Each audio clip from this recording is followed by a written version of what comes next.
Whoa. Whoa. It's the illusion reporting from somewhere on space ship Earth. Here we are for a sober Wednesday. It's an hour dedicated to sobriety. Those who want to get sober, those who aren't sober, those who are sober, those who just want to get some practical advice for handling any one of life's difficulties with sobriety. So I have missed the last couple sober Wednesdays, and life happens. What's up, David Brune? David Brune. Oh, my boy, David Brune. This is for you, Davey.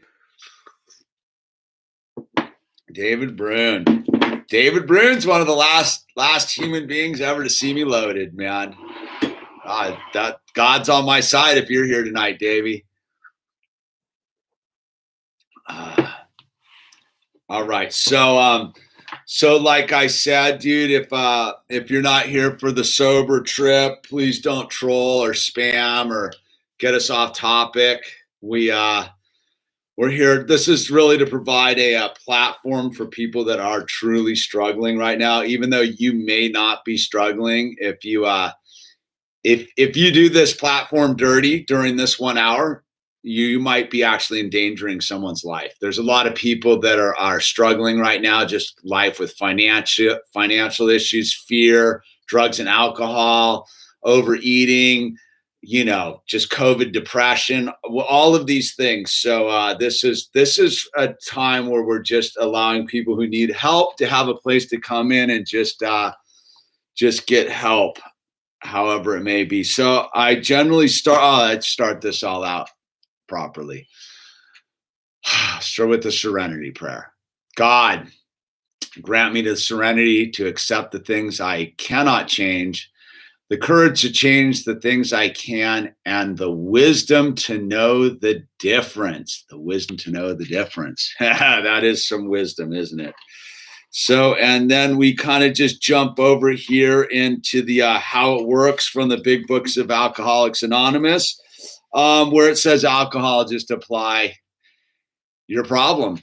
And almost all problems lead to the same thing. It has to do with disconnection to God. And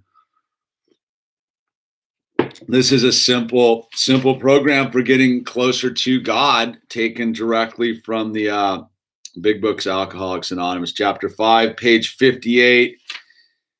And here we go, how it works. Rarely have we seen a person fail who has thoroughly followed our path. Those who do not recover are people who cannot or will not completely give themselves to this simple program. Usually men and women who are constitutionally incapable of being honest with themselves. There are such unfortunates. They are not at fault. They seem to have been born that way. They are naturally incapable of grasping and developing a manner of living which demands vigorous honesty. Their chances are less than average. There are those, too, who suffer from grave emotional mental disorders, but many of them do recover if they have the capacity to be honest. Our stories disclose in a general way what we used to be like, what happened, and what we're like now. If you've decided you want what we have and are willing to go to any length to get it, then you're ready to take certain steps. At some of these, we balked. We thought we could find an easier, softer way, but we could not. With all the earnestness at our command, we beg of you to be fearless and thorough from the very start. Some of us have tried to hold on to our old ideas, but the result was nil until we let go absolutely. Okay. Well, I finished all with all the cheese wedge kind. Okay. Well, you know what I'm up to, so keep yourself busy, son. Okay. And remember that we deal with alcohol, cunning, baffling, powerful. Without help, it is too much for us. But there is one who has all power. That one is God. May you find him now. Half measures availed us nothing. We stood at the turning point. We asked his protection and care with complete abandon. Here are the steps we took, which are suggested as a program of recovery. 1, we admitted we were powerless over alcohol, that our lives had become unmanageable. 2, came to believe that a power greater than ourselves could restore us to sanity. 3, made a decision to turn our will and our lives over to the care of God as we understood him. 4, made a searching and fearless moral inventory of ourselves. 5, admitted to God, to ourselves, and to another human being the exact nature of our wrongs. 6, we're entirely ready to have God remove all these defects of character. 7, humbly asked him to remove our shortcomings. 8, made a list of all persons we had harmed and became willing to make amends to them all. 9, made direct amends to such people wherever possible, except when to do so would injure them or others. 10, continued to take personal inventory, and when we were wrong, promptly admitted it. 11, sought through prayer and meditation to improve our conscious contact with God as we understood him, praying only for our knowledge of his will for us and the power to carry that out. 12, having had a spiritual awakening as a result of these steps, we tried to carry this message to alcoholics and to practice these principles in all of our affairs. Many of us explained, what an order! I can't go through with it. Do not be discouraged. No one among us has been able to maintain anything like perfect adherence to these principles. We are not saints. The point is that we are willing to grow along spiritual lines. The principles we have set down are guidelines to progress. We claim spiritual progress rather than spiritual perfection. Our description of the alcoholic, the chapter to the agnostic, and our personal adventures before and after make clear 3 pertinent ideas. A, that we were alcoholic and could not manage our own lives. B, that probably no human power could have relieved our alcoholism. And C, that God could and would if he were sought.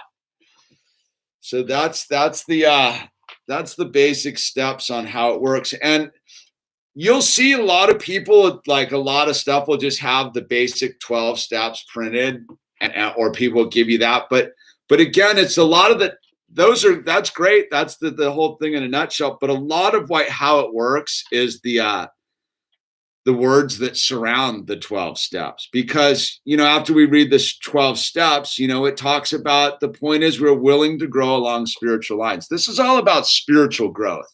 At the end of the day, this isn't about not drinking alcohol or eating cheesecakes or getting crazy with people. This is about spiritual growth. And what inhibits, the first thing that we have to do to begin that spiritual growth is stop messing with the thing that blocks us from the sunlight of the Spirit. For many of us who are here, it's drugs and alcohol. For other people, it's cheesecakes. For other people, it's sex. For other people, it's buying stuff. Yeah, Bird. Do you need to come in? Come in. Oh. Are you working on something? Come on, dude. Ow. What are you doing? Dude, we're not playing games. This is like the one out. Go. Will you go eat some crackers? How about some crackers? Will you go eat some crackers? Okay, here. Come here. Come here. Ow. Come here what? Here, I'll give you some crackers, dude, until we make dinner. Here. Which ones do you want? Here, I'll give you a supply of stuff right there. What? What? Here, there you go, dude. Okay. All right. Figure it out, son. Figure it out. Figure it out. Apologize for that. Life on life's terms, right? All right, so let's see. How are we going to get this one? I can open it. You want me to open it for you so it doesn't rip? Get everywhere? I'll open it. Use scissors or something. Close that door. Skedaddle. Am's gray. Here, just come here. Here, I can do it. All right, you got it? All right, he's got it. I don't got it. There's something there. There you go. There you go. All right. Have fun. Bye, I love you. I love you too. Okay. How do I join? Francis, you've joined. So all right, let's do a little sobriety count. See how everyone's doing out there. Come on in. This is one of those, like, to be truthful. We don't, So let's see. Jimmy Cliff here. I'm sober for weed 6 years and alcohol for 6 months. Just at the office with deliveries tomorrow. 6 months. Good for you, man. Solid. And yeah, children will keep you on track, dude. Right on, Jimmy Cliff. I'd say the chamomile tea before bed every night has helped me sleep. Yeah, that's look. Again, is I want to assure you of all right, Jason. Let's see, Jason Pauls, December 25th, 2020. Good for you, Christmas Eve sobriety, dude. You got the gift. 6 days sober. Wow, dude. Marissa, dude, good for you. 6 days. That's no joke. Almost 2 months from weed. Good for you, dude. Sober from weed. A lot of people do. Yeah, the weed will jack you up, man. You got to always know it. They made it legal for a reason, dude. 2.8 years for the hobo. Let's see, almost 3 months. Next, Habit Cigs. Yeah, when the time's right. The Easy Way by Alan Carr will help you get rid of the cigarettes, dude. I met you in the Neville show, and Jason from the Melbourne show, dude. Pioneer Town, dude. That's rad. You're here, brother. That's sick. That's super cool. We were cranking the Melvins. I was thinking about that show today. That was a great show, dude. Just realized it's Sober Wednesdays. Yeah, we're here. So, like, I think a lot of people, I want to assure you of this. Like, if you're just getting sober, you're gonna have tricky times sleeping. Everything's gonna be out of whack. So don't let that inhibit you. Just kind of know it's part of the game. It's part of the 2 months from orangutan. Good for you. Right on, man. That's just all very encouraging. So where am I at? Let's see. I usually like to share my experience, strength, and hope to get this thing rolling. I mean, I'll just stick with the plot right now, just like life, right? Like, so what part of getting sober is, like I said, at a certain point, it's no longer about drugs and alcohol. I'm not going to drink tonight. I'm not going to do blow tonight. I'm not going to take a bunch of Xanny bars or eat some mushrooms or any of those basic things that curtail me. I do notice, addiction will move to different things. I do notice when I get jammed up, like I'll be eyeballing some Lego set I don't need. All right, like that's my new addiction is Lego, right, with my son. And but so why is that? Why do these things happen, right? Well, it's disease. Like I'm in dis-ease. I'm not at ease with myself. I'm in dis-ease. Like disease is a very logical word when you understand that it's dis-ease with yourself and the situation you're in. So now that I've moved down this thing somewhat, a decade plus, life happens, man, and life gets more complicated and more detailed. When I first got sober, like it was really just about maintaining like not drinking or using for that given day. And it was brutal, dude. I'm going to tell a story for Davey Bruin. Davey Bruin knows this story. So, and this is about spiritual growth, right? And how everything that in sobriety, when you begin to understand it, is trying to teach you a lesson. It's trying to see if you are spiritually centered and if you have any shadows or stuff that needs to get resolved. Because again, the big component of sobriety is we're powerless, dude, and our lives are unmanageable. And that you can be on time and hold down a job and still be totally powerless, dude, and totally unmanageable. Just throw some kids in the mix, right? So just throw the last year in the mix, right? So part of the whole thing is we made a searching and fearless moral inventory of ourselves. So we get to really like take a look at who we are. And sometimes things will come across in our lives to make us take a good look at maybe something we haven't truly looked at.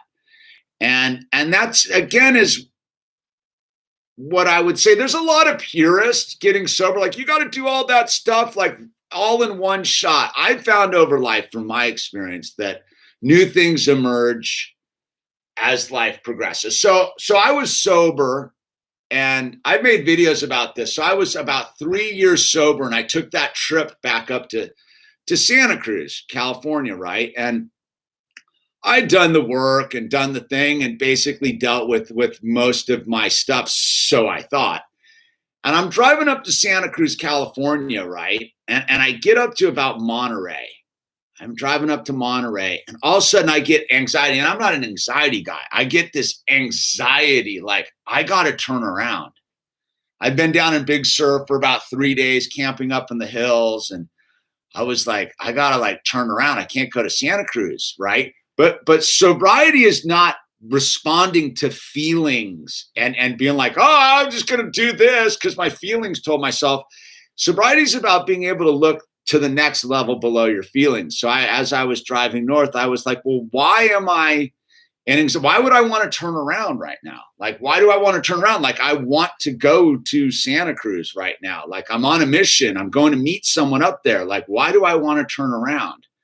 And I was like, okay, like, well, what is it? And I began to look at my fearless moral inventory, like on the fly, and be like, oh, wow. Like because I've lived around the country a lot and lived in different lives. I've had many different lives in this one life. So my Santa Cruz life was very compartmentalized from, when I was getting loaded, from, going to Cabrillo Junior College at 19 to about, when was that? 19, maybe 19 to 21 or 22. I lived, but I'd been lived up there as a kid, right? So that was its own thing. But from this 19 to 22 phase of my life, I lived up in Santa Cruz and was going to college and surfing and being a lunatic. And that section of my life, when I'm getting sober, I'm 40. So that was going on almost 20 years in my rear view mirror. So here I am, I'm driving up to Santa Cruz. I get this anxiety. I recognize that it's not something else is going on here. So I began to look at myself, and I realized I had never made any sort of inventory or any sort of reckoning with my Santa Cruz years.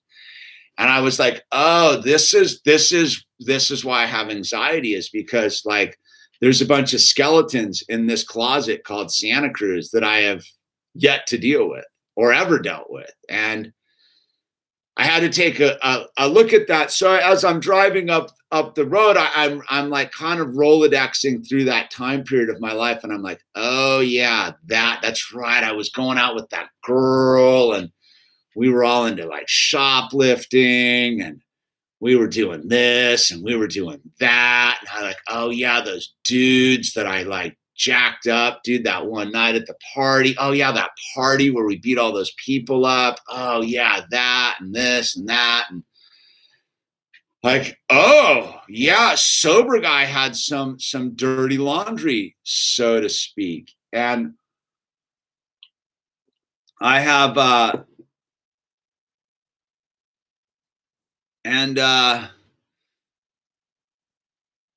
it was this thing where if I look back at it in retrospect, so I kept driving forward, right? But I was dealing with, I dealt with it. I got in the midst of what it was. And I basically applied the steps on the fly and kind of dealt with this issue and took a good look at it and be like, all right, dude, like, yeah, this is like some untapped reserves of dark energy. So I'm always talking about deal with your shadows, dude. You want to be able to move cleanly right now through time and space. You do not want to be on your way to somewhere and be like, oh yeah, dude, I did something cuckoo over there. Like, oh, I burned some person over there. I fell down and barfed all over myself over there, or whatever I did. And so it was this thing where, like, as I'm driving forward, I was like, okay. And I kind of dealt with it on the fly. Unsober person turns around. Unsober person's like, yeah, I'm out, dude. I don't want to go to Santa Cruz. Comes up with a bunch of tickety-tockety talk in the head, like reasons why we need to turn around. Well, it's foggy. The weather sucks. I left my ketchup bottle out on the counter back home. So I got to turn around and go back, and never truly like examine the problem and let the anxiety like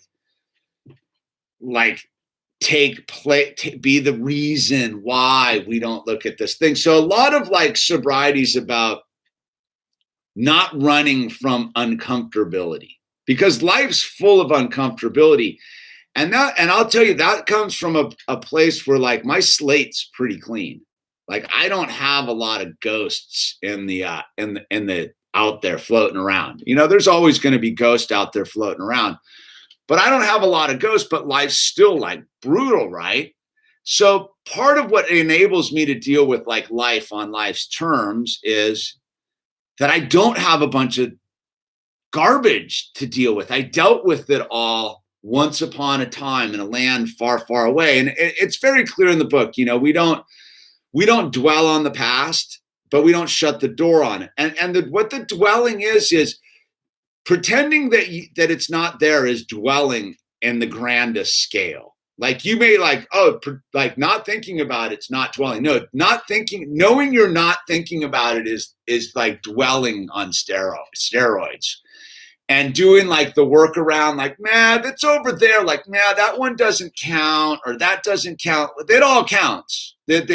Right? God's up there. He's got his list, supposedly. So it all counts. God knows, right? And it's the whole thing is if God knows and you pretend you don't, and God knows, like, that's where you're like screwing yourself. So what you begin to learn and this kind of circles back to those who are newly getting sober. Part of what you're learning in early sobriety is what uncomfortability looks like. What it looks like when you are in a state of dis-ease, when you're not comfortable, when your body doesn't feel right, when your head doesn't feel right, when your heart doesn't feel right, when your spirituality doesn't feel right. That's where you are in the beginning of sobriety. So you're not sleeping a lot, you got some anxiety, your diet's whacked, your whole body's whacked, you're sitting there and you're like, oh my God. And the trick is not to like attach to it.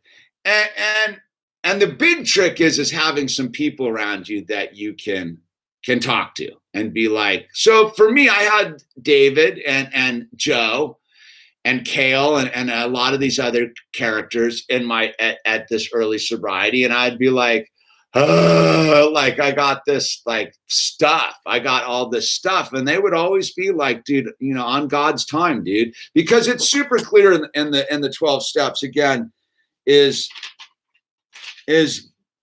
part of like getting rid of that anxiety is first looking at it and being like owning it. And then it's making it right. But like, the whole key to the whole made direct demands to such people wherever possible, except when to do so would injure them or others. See, 9's a critical thing.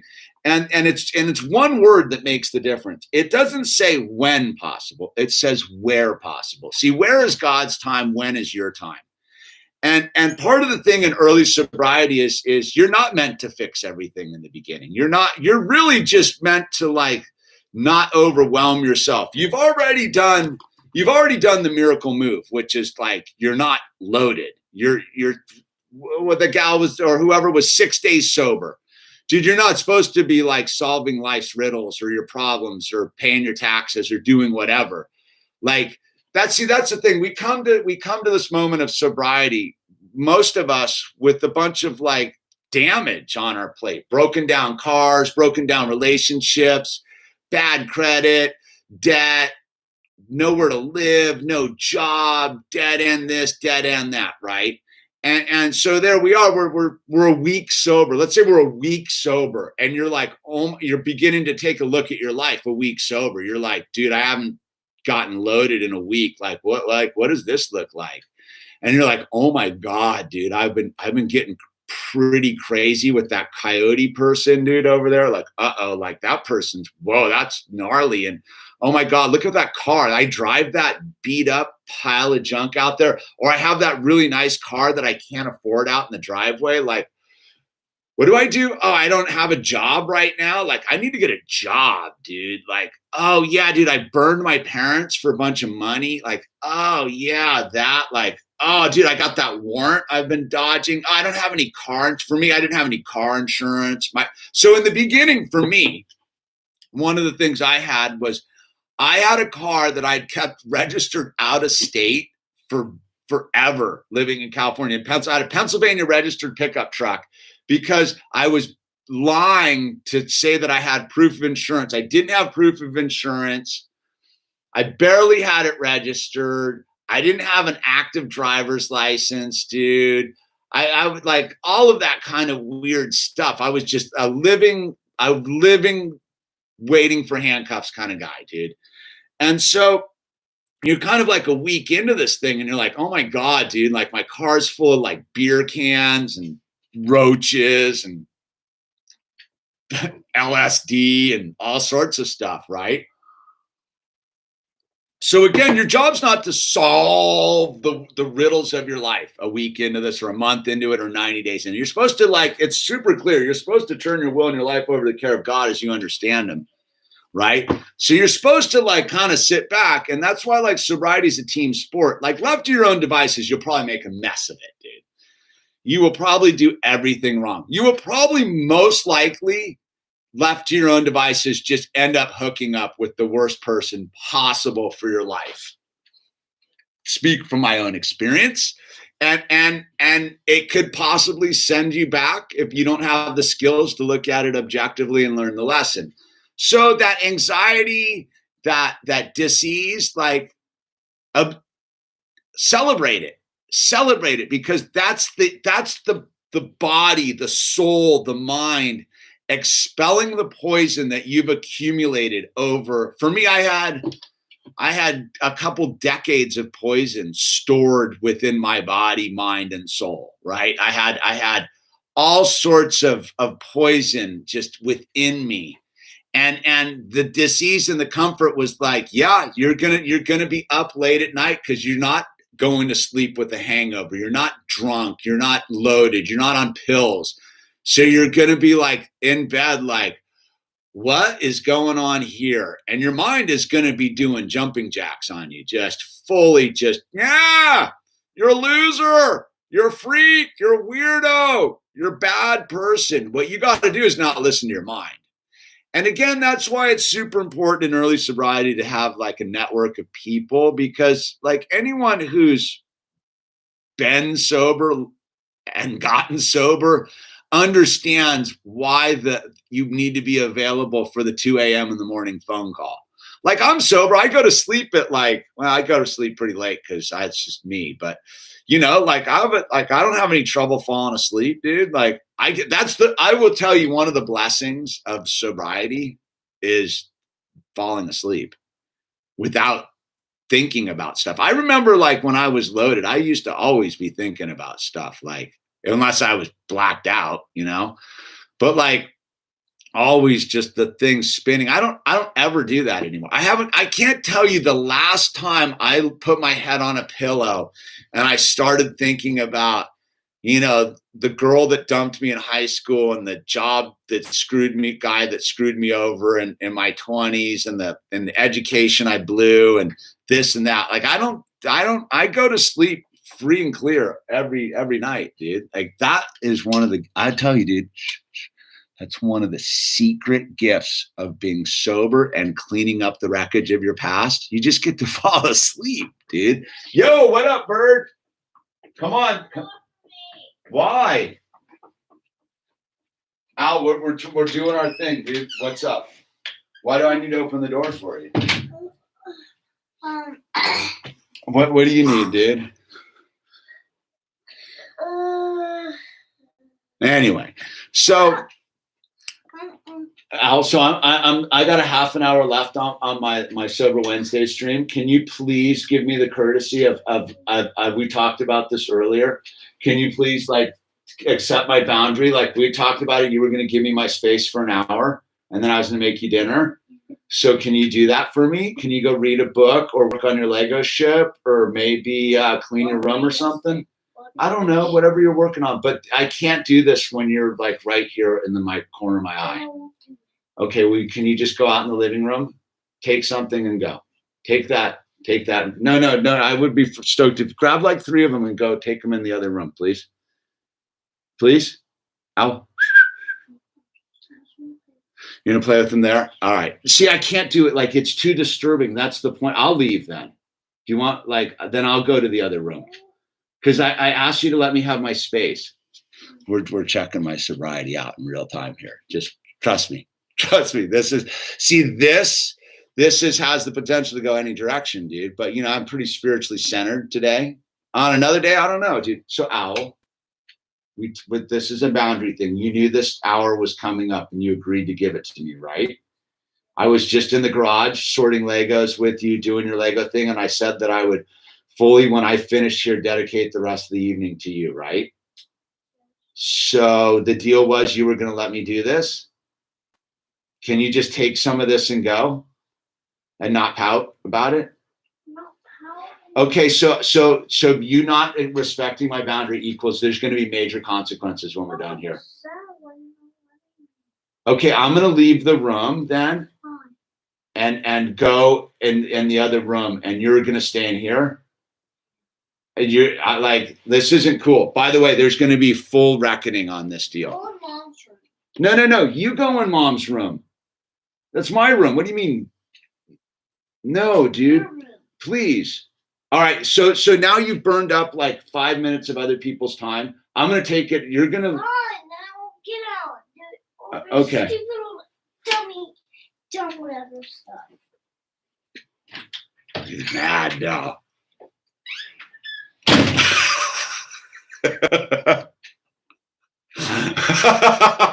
I'm not laughing at you, dude.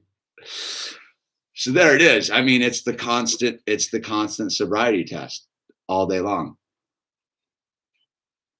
So, all right. Classic door slam. Do you see I geared up for it and really just gave it a pull? So, all right. So let's do it. We're halfway through this. Let's let me get to you, dude.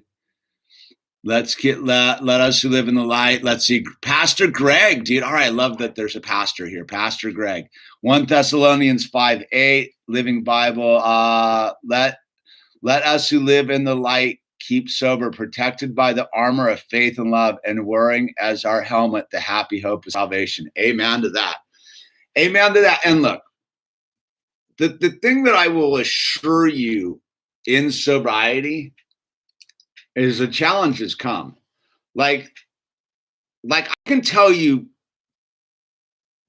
this, that I can look back on early sobriety, and I remember getting my second year of sobriety, right? I remember getting my second year of sobriety and looking back and going, oh my God, the first year of sobriety was so brutal, dude. And the second year of sobriety was pretty mellow. And the third year of sobriety was pretty lonely. I can tell you what now, those first couple years of sobriety were a cakewalk compared to like life now. The difference is that I get to be happy now. It's way more complicated. There's so many moving parts now, but I'm sober. So I'm not going to like go and burn my bridges down because I'm having a tough day. Yeah. Does my temper get the best of me? Do my character defects show themselves? Right. Humbly ask and remove our shortcomings. Yeah. I still have lots of shortcomings.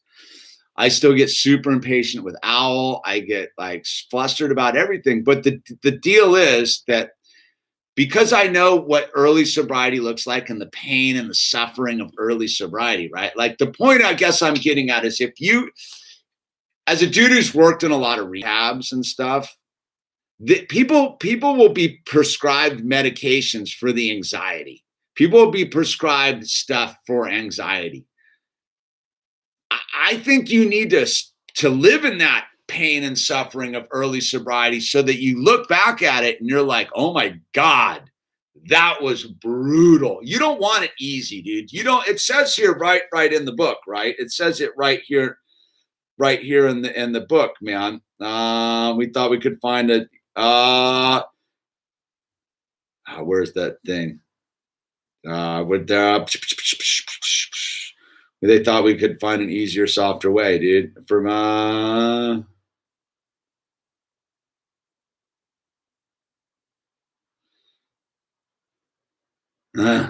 Okay, at some of these we thought we could find an easier, softer way. There's no easier, softer way.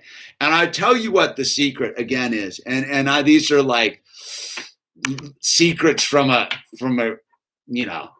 half conscious dude.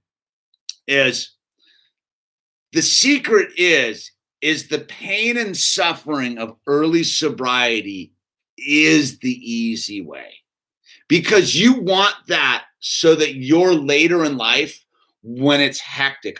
I'll tell you, there's a whole subplot going on with my like daughter, dude, that's like madness, dude. Like madness, right?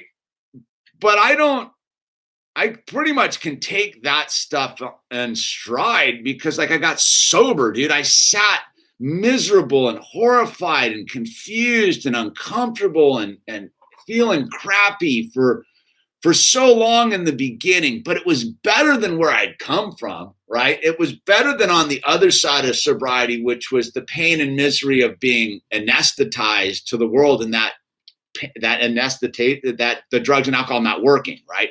Most of us don't get here because the drugs and alcohol are working. They're not working. That's why we're getting sobriety. The cheesecakes aren't working. That's why we're trying to figure out a new path. The disconnection from God isn't working. That's why we're trying to get closer to God. The shopping isn't working because we're getting into debt. The relationships aren't working because we're picking people that are energetically predators to us, right? And here, wait, David Bruins chiming in here. Your first few months of sobriety was taking care of everybody at the Sober Living. You did an amazing job. Thank you, David. So I forgot I was going to tell a story for David, and he knows this story. So there was this kid who's no longer with us, Casey. Casey passed away, dude. And I've told this story before, but I don't know if I've told it on Sober Wednesday. So this kid, Casey, was the nerdiest kid you've ever met, dude, with the glasses. He was like a Jewish kid with the curly hair. He was from a super rich suburbs out of Detroit. I'm not going to give you the details of his financialness, but you've drank his dad's product, put it that way, or know of his dad's product. So anyway, it was this super rich kid, and like he was a giant, needy, rich kid. He had this little barking Chihuahua dog, and he was just this entitled kid, man. And he had this Chihuahua dog, man. And this Chihuahua dog would bark and yap and poop everywhere, dude. And this kid would smoke his cigarettes and put his cigarette butts out next to the ashtray, dude. And he would put his cigarette butts out next to the ashtray. You can come in, dude. Come in. You know, he would put his cigarette butts out next to the ashtray and not put them in the ashtray. And I used to just despise this dude, because I was staying at the Sober Living on the bro deal. David and Joe were letting me stay there out of kindness and love and God and pass and push and paying it forward, right? And so I had chores and I would do the whole thing. And so we had there's a big client, something was going on. And David's like, hey man, can you get this house cleaned up, dude? And there was dog poop and cigarette butts everywhere. And I built up a resentment for this guy, right? And so I remember I scooped up all the cigarette butts, and I took the whole dustpan full of cigarette butts and I dumped them out in front of this dude's in front of his door on the floor, right? And I was like, oh, it's this guy. And then I thought twice about it and I swept them back up. I go, I intuitively knew that wasn't cool. And then I remember Joe came back that evening and I'm like, Joe, like, what's up with the dog crap everywhere? Like, this kid is dog crap, and like, this kid's lame. I can't stand this kid. And Joe's like, what dog crap? I go, you don't see the dog crap everywhere? I flip early sobriety lunatic, dude. And he's like, that's your dog crap. I go, what do you mean? He's like, that's your dog crap. I go, what? He's like, that's your manifestation. Joe is the spiritual grand poobah, dude, really dialed in, dude. And he was like, that's your poop to make peace with. Those poops are for you, dude. And so what were the poops about? So the poops were like, we had a meeting at the house that night. And like Joe was one of those dudes to go in. So we had, hey, Owl, you can't be getting that. There aren't any scissors. They're in the drawer next to the forks. I don't know where all the scissors went in here, dude. It's in the drawer next to the forks and knives, okay? And don't run with them. You know that, right? And so it's funny that noise hit right at the perfect time. So we're having a meeting in the house, and Joe, it was this whole thing about you got to pray for people that you don't like, that you're having trouble with? And I was like, new guy, like, what do you mean, dude? Pray for this dude. I'm not praying for him. And Joe's like, yeah, you got to pray for. We were having a group meeting, dude, and he knew I was bitter on this dude. Oh, because this was the why. Because my whole thing, the only thing I cherished was my Madios, which is like the bulk version of Lucky Charms, right? So that was what's keeping me alive, is Lucky Charms at the time.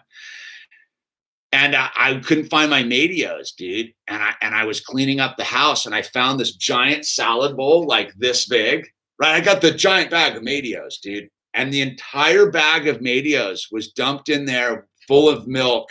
And there was like a ladle, and this Casey kid had fully like killed my Madios, and I knew it was him, dude.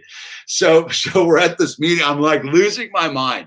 So we're at this meeting and in the house, and Joe's like, oh, you got to pray for people you're bitter at, you're angry again. He's like, look, you got to pray for them to get everything they deserve and success and happiness. And you got to pray for them to get everything out of life you would want for them to get out of life. Right.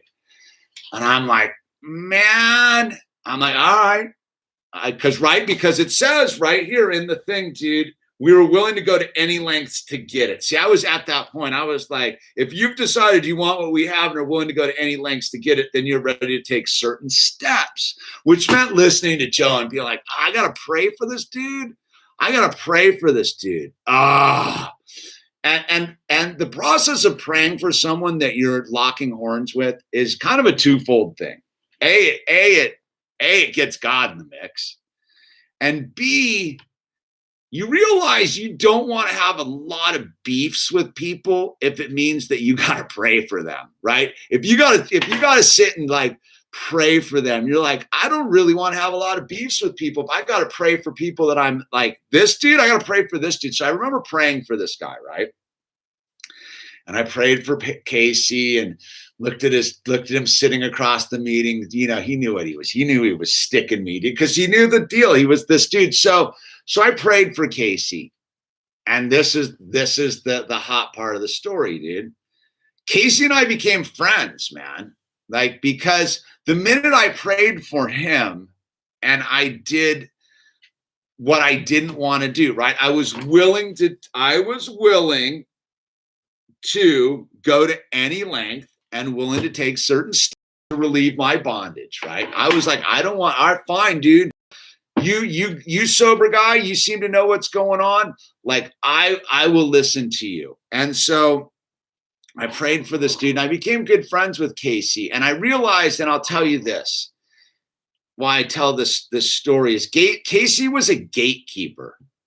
And what I mean by the gatekeeper is he was one of those people, if I was going to let this dude get between my sobriety, which was between me and God, right? So I'm trying to stay sober so I can get closer to God. I don't really know that yet because I'm a new sober guy, but if I had let Casey, if I'd held on to my bitterness and resentment, I don't have a little rad dude running around like trying to bug me looking for scissors. You get what I'm saying? Like, because that could have taken me down. Casey was a messenger from God to see if I was willing to go to any length and follow instruction, dude.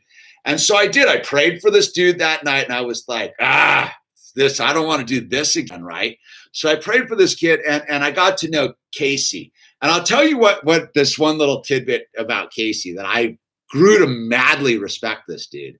So he was a nerdy little Jewish kid with glasses, like total nerdy dude. He came up to like my shoulder, dude.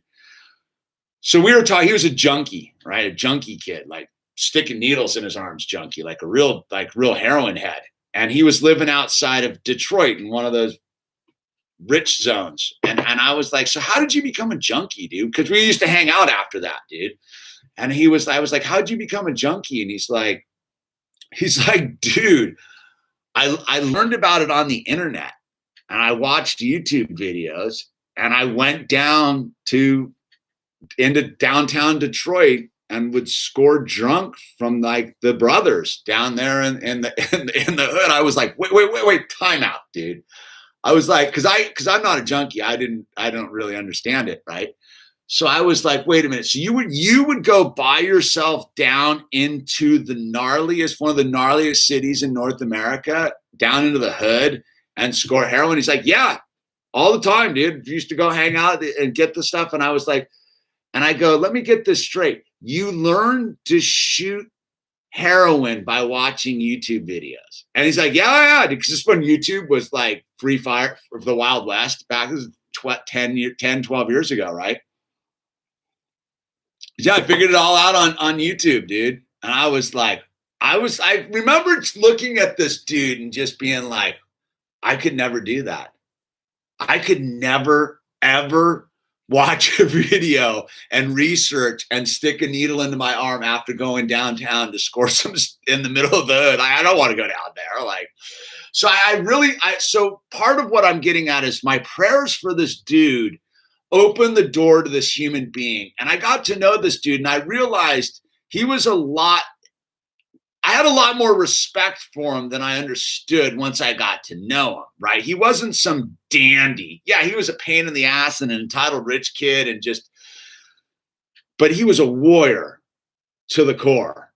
And, I'll just finish up. Casey got sober for a while and maintained some pretty good sobriety for a hot minute. I think he got, what did he get, a couple years or something? And then he fell off and he got loaded and died. Casey, rest in peace, man. And I'll tell you this, dude. If you're going to make your sobriety about other people dying because they went and got loaded, you're not going to stay sober. You got to be a little bit selfish on this. And I mean that in like a loving, kind way is you will find people along the way that you get to like because you share a common bond of being an outcast and a lunatic and a warrior and a rebel and all of that stuff. And you're in this common ground of trying to get closer to God and trying to figure this thing out. And like, what are we doing here? And blah, blah, blah, blah. And then they go out. And I've watched a lot of people along the way use that as a reason to go out themselves. And that's why like there's a thing where like I'm pretty cold about it. Like, I don't do the death thing. Once you're dead, you're dead. There's nothing I can do. And I don't mourn you. I don't do the mourning thing. That's why you've never heard me on these things, except unless it's like a tragedy. But I'm not a big like sympathy for the dead kind of guy. I have total life for the living. I will dedicate myself to help you get sober and live your life and not kill yourself or whatever it may be. But because once it's over, it's over. And so part of the sober thing is realizing that you're going to lose people along the way, man. And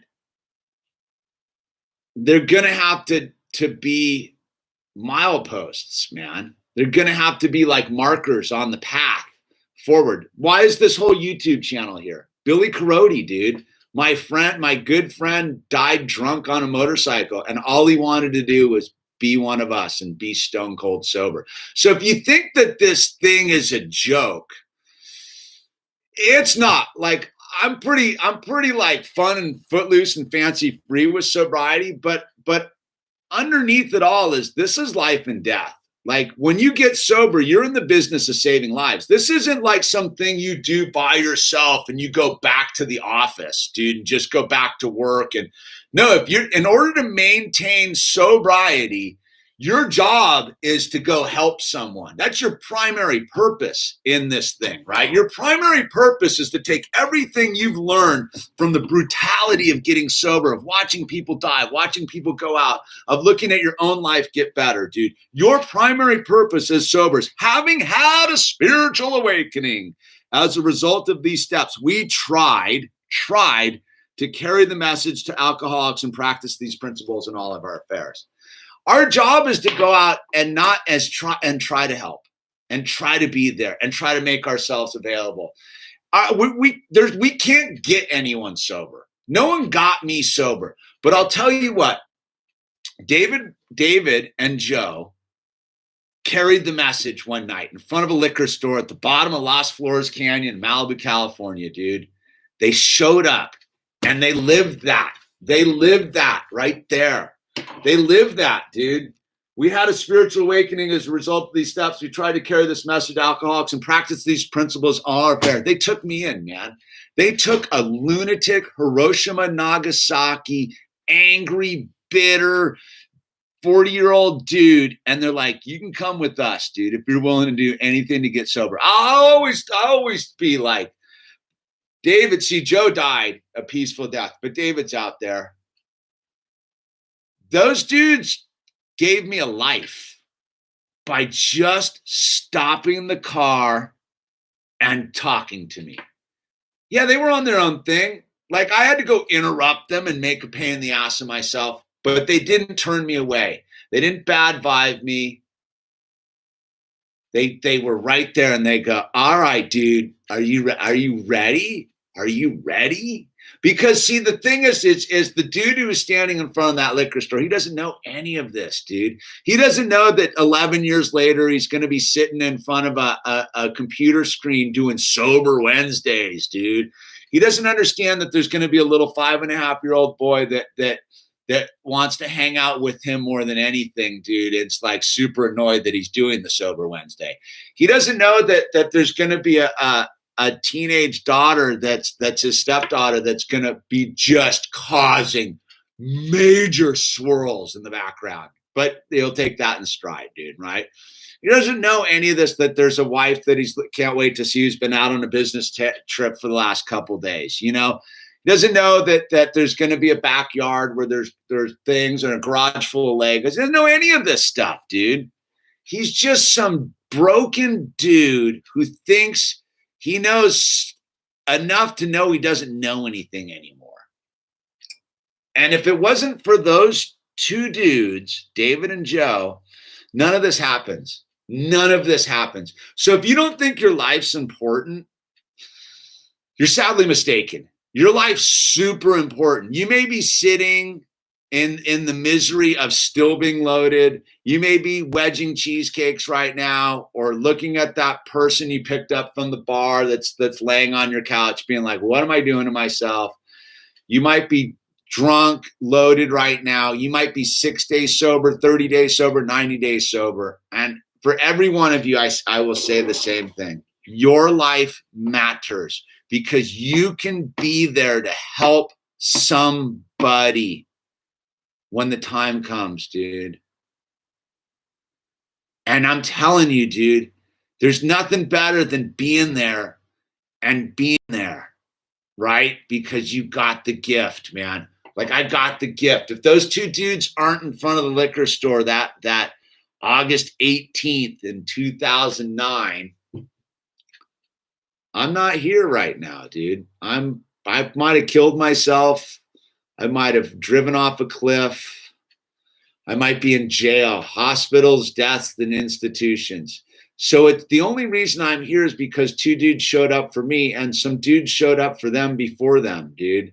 And this is about what it's all about. So if you're going to get sober and think that you're not going to have to give it away to keep it, I'd say that you're sadly mistaken. And I will tell you this, like whoever had the six days, you have 6 days. You can be of service to someone else. There's no rules in this book. This is just suggestions, dude. This is just suggestions, dude. You can use this book and help someone who's got 30 seconds, dude. With 6 days sober, you can go be of service to somebody. You can be of service to somebody by being bright-eyed and looking at them at the supermarket and acknowledging their name tag and being like, dude, wow, I've been a slut. Mr. Rofi, thank you. I just want everyone to know that, like, your life matters right now, more so than ever before, dude. There's people out there really struggling right now.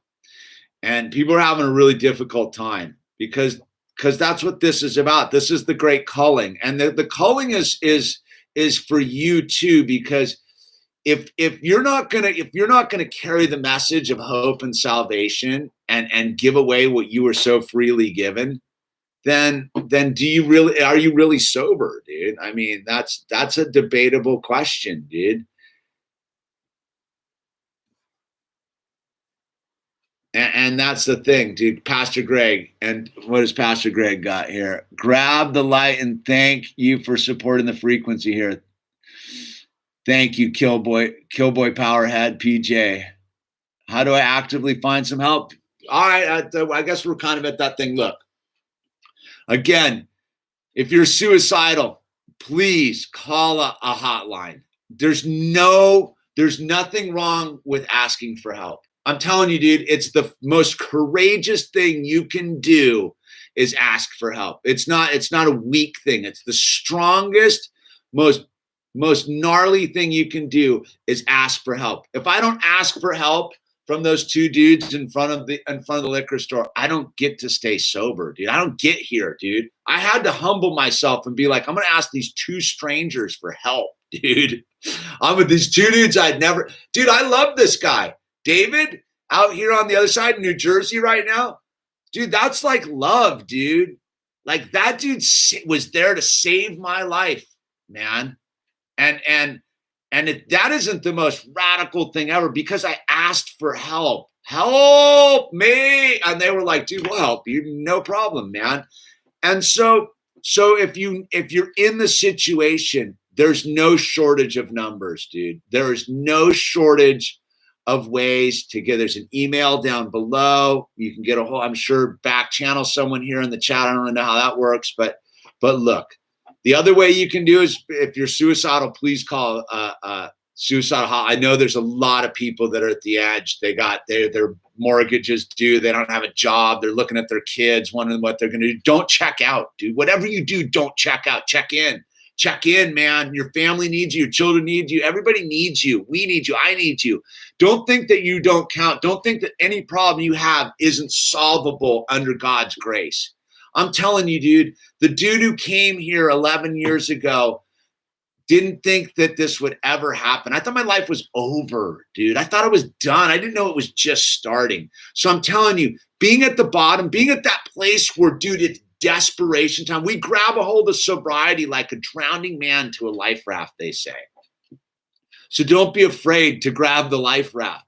Call the numbers. If you're anywhere in the United States of America, dude, you can type in your town central office AA, and you'll get some lunatic on the phone like me who's sober, who's volunteering. None of these people are getting paid to man those phones at central office. Central office anywhere USA. Just type in Louisville AA central office, and you'll get a number. You'll call that number. There'll be some person there who's volunteering. Why? Because they want to stay sober. And I'll tell you this, one of the coolest things you can do is ask for help, because there's somebody on the other end of this deal who wants to be of service to save their own lives. Do you get that by asking someone for help, they get to save their own lives? You're actually providing a way for them to stay sober, dude. A sober person can't get loaded if they're helping you. You see, that's why the most important thing of sobriety is being of service and putting your hand out and being ready to help somebody. So again, call a suicide prevention line if you're suicidal.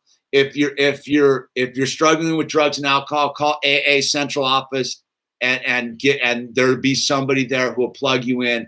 They'll tell you what to do. They'll get you to at least a Zoom meeting or something. I don't know how it works really that much anymore. But like, look, I'm telling you, there's a bunch of people that want nothing more than to help you. I'm telling you, that's just the way it is, dude. Because once you get on this other side of this and you know how good life can be, it doesn't get easier. It just gets good, dude. And if that, like I said, dude, the most courageous thing you'll ever do is pick up the phone. People do it all the time here, and that's like you've almost won the war by asking for help. Let me tell you, dude, because that means you want help, dude, and wanting help is half the battle to the fixing yourself. So with that said, we're here, another Sober Wednesday, and one more week down. And thank you all for being here. Life's a team sport. I'm super grateful that we're doing this. It helps me and reminds me what this all is about. I love you, David. And We can do this, man. We can do this. You're not alone, dude. And please don't think you are. Call somebody. Just, dude, pick this thing up and use it, man. It's got all the info in there. You just gotta get to it. So with that said, I'm gonna sign off here on another Sober Wednesday, and we'll be back, God willing, next week, same time, same bat channel. And God bless you, and good night.